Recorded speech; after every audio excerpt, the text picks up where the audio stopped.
Hey everybody, Mike Miller, Bloomington Herald-Times, joined by my pal Stu Jackson of thehoosier.com, coming to you from Durham, North Carolina, Cameron Indoor Stadium, where Indiana lost 90-69 tonight to Duke. Yeah, not much more you can really say about that. Do you usually that's get up about it. and walk out of the frame No, like that's that? really all I had to say about this one. That's really all there was to say. Yeah, I mean, was, Duke really, got out to a quick start, and turnovers just piled up and didn't stop for Indiana right from the onset. It was an ugly start, and it didn't get any better, certainly. Yeah, a tough night. Just tough environment. Only got tougher going up against that Duke trap that really gave Indiana fits in that first half. You add on to that just the foul trouble that you mentioned. It's just, I think that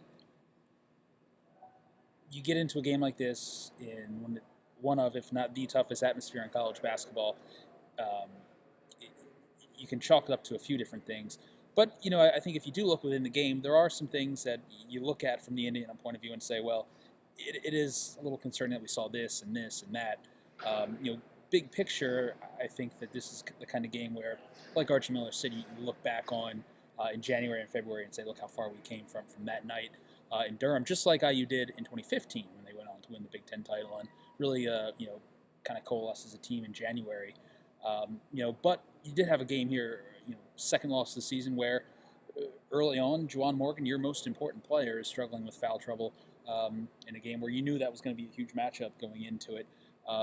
That is a concern, going forward, is, how when Juwan Morgan gets in these types of games and these types of atmospheres against opponents with good size and the ability to really drive and create those, contact opportunities around the net, how does he handle that moving forward? Because, again, this was almost reminiscent of the Arkansas game where, 3 minutes into the game, he's got 2 fouls early on tonight. I think it was maybe right around the first media timeout, thereabouts, maybe a little after, where he had his second foul. So I think that's maybe one area where you do look at inside this game and do maybe draw a little bit of concern moving forward. But what are your thoughts?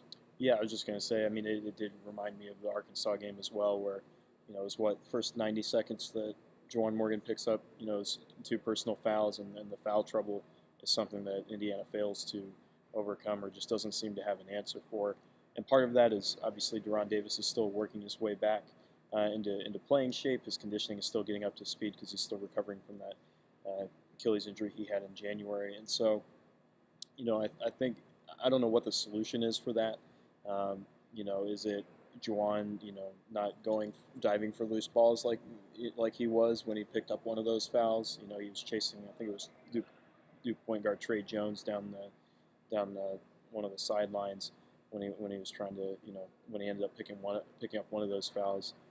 Is it just being more careful in those situations? But even then, that's not the type of player Juwan Morgan is. So I don't know. There's really no easy answer for that. But I agree with you. It's definitely a concern because It's kind of a theme. yeah, it's a theme, especially on the road when Indiana's in these tough environments. They need their co-captain out there, somebody who can kind of be that guiding hand, that guiding force, or just that voice out on the court. And even though they still have several upperclassmen who are capable of that, it's definitely an issue. Yeah, that's, this was a night where we talked about going in, Duke is Duke. I mean, you look at this freshman class and just some of the guys they have in this lineup, it's without question, a national title contender. That's Archie Miller said as much tonight. I mean, you're looking at a team that has very real and attainable goals of playing for a national title this year. This was an opportunity for Indiana to really measure itself and see where it stacked up, a month into the season.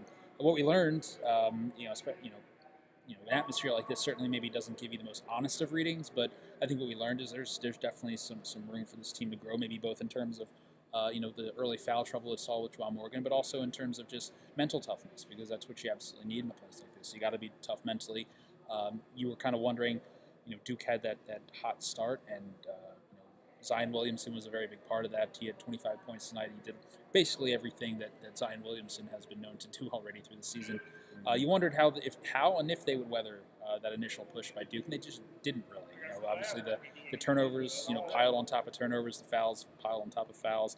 But that's something you kind of know you're going to be dealing with coming into a game like this. There are not many friendly whistles for the visitors in a place like this. There never have been. I'm not sure there ever will be as long as certain people are on the sidelines here. It's just the kind of environment where you're going to be facing some adversity. that's just out of your control. But to not let alone win here, just to play well here, you have to be tough. You have to be mentally tough. You have to be mentally focused and confident. And I think that's maybe an area too where Indiana can grow, because its first two road games, as early as it is, their first two road games have been pretty sloppy. Whether it's been the turnovers, whether it's been dealing with the press that they saw both against Arkansas and Duke. I think we've just seen some of the things that I don't really, I wouldn't even sound an alarm after this loss, but we do see things that, again, that they're able to put on the chalkboard and say, all right, we need to grow in these kind of areas here as we get into Big Ten play. We're going to be going up to the President's Center and going into different places where you can win. It's just going to, you're going to be dealing with some of these other factors. The free throw shooting is what I draw my attention to with that point specifically. 14 of 25 from the line. That's really been something that just hasn't improved at all this year. It doesn't matter if Indiana's been at home, if they've been on the road. For whatever reason, as much as Archie Miller aspires to have this team attack the basket and play through that physicality and get to the line, they're leaving a lot of points at the line, and those are really adding up as missed opportunities. And as Indiana tries to climb back into some of these games where they're facing those steep deficits, that only makes the hole even deeper and just makes it that much more challenging for them to come back. So, the three-point shooting, also a little bit of a concern. I feel like that'll, eventually correct itself, but the free throw shooting is probably the biggest concern when you're looking at the numbers across the board. It's odd. It really is. I mean, how do you, I don't know. I mean, maybe they just need, it's as simple as just needing to spend more time, although it seemed like they were trying to address it in that sort of way last year. Mm-hmm. But obviously this has been a consistent theme so far in this first year plus under Archie Miller. It's just not a team that shoots very well. I don't know if it's a matter of you just going out and recruiting players who are better shooters, or do you again, just focus more time on practice. I'm not sure, but it absolutely is another one of the concerns that you're seeing early on in this team. They have to get better when you're playing in tight games like this, when you're going to be going on the road in the Big Ten and playing with a team that absolutely has the capability to win games on the road in the Big Ten. But again, you look at those freebie opportunities, you got to hit them.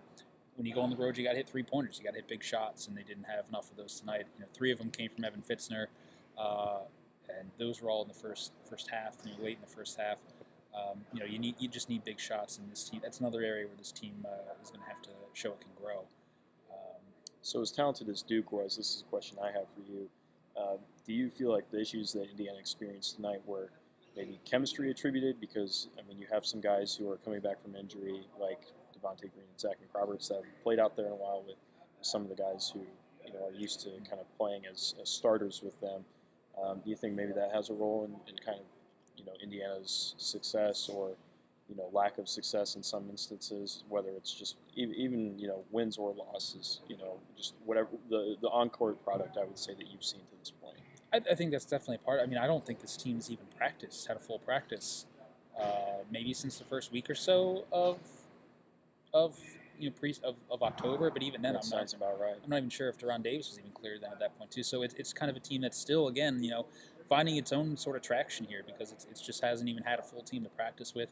I think there was going to be this sort of, it was going to need a period where it was going to have to learn how to gel, learn how to come together, learn how to play off each other. We saw that, just early on, these first few games, just playing in the half court, that's not their strength. That's why, the defensive end has been so important, where they can create those easy buckets in transition. But, I think that, on the one end, you have a Duke team that's just, incredible.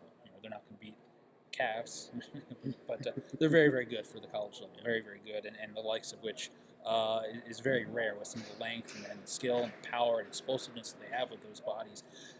That's one thing for sure, and I totally agree. I think the other side of that is a team that I don't know that's really had the time to really learn how to play off each other, play with each other. You've had you're seeing a backcourt that's still forming. As good as Rob Finnessy's played, this first month, as far along as he's appeared, you're going to have games, nights like this, when you're playing a press, you're going into a tough environment where he's going to look like a freshman, as he has in some of these games.